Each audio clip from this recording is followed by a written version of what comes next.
a natural or inner join. What I want to do is I want to take natural inner joins and outer joins and lump them together to start with. How I like to explain natural joins and outer joins stems from the basis of relational database theory, how relational databases are built in terms of one-to-many relationships and the results that you pull from those one-to-many relationships using select statements. I like to think of it in sets. So going back to the natural join, the natural or inner join is actually the intersection between two sets.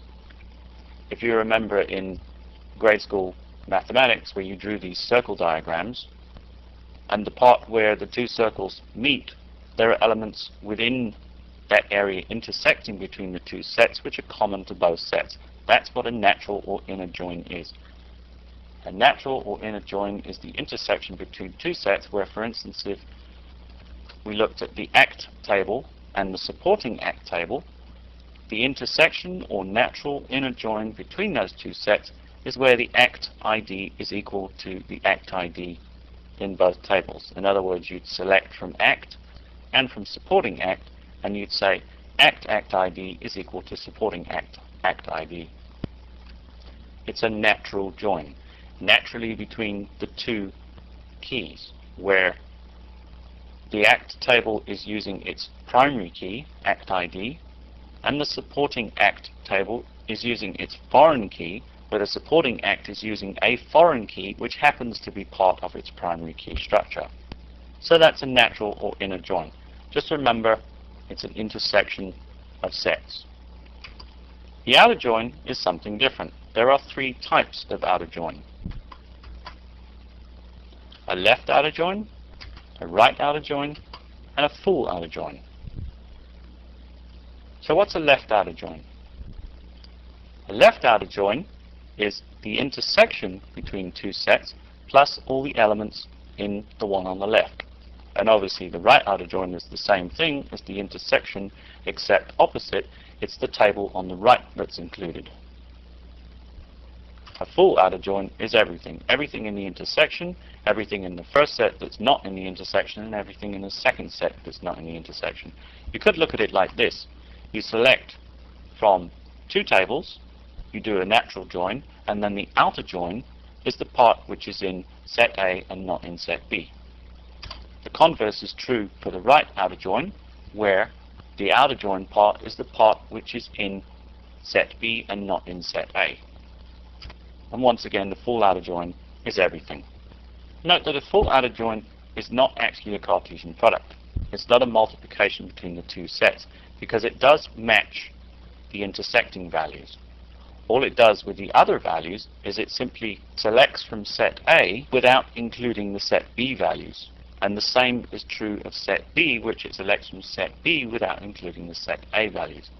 So the result you would actually get is a join with the number of rows equal to three things. The first thing is the number of rows in the intersection, in other words, the number of rows in the natural or inner join, plus the number of rows that are in the left-hand side table without the intersection, plus the number of rows in the right-hand side table without the intersection.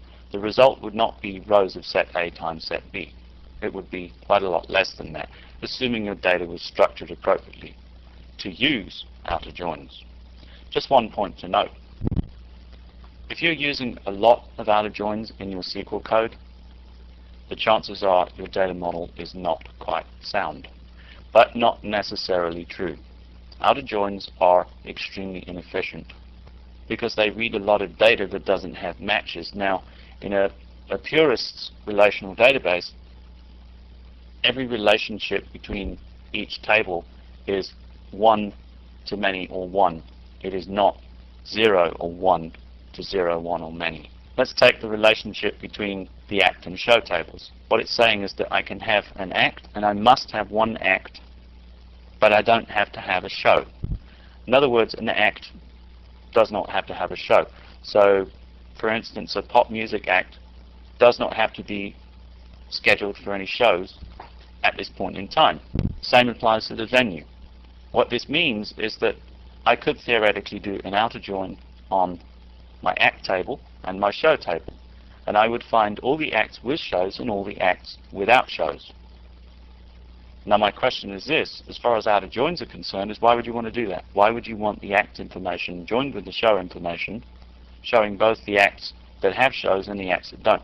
Why not just do two separate queries where you have all the acts that have shows, and then the second query would just list the acts, excluding shows?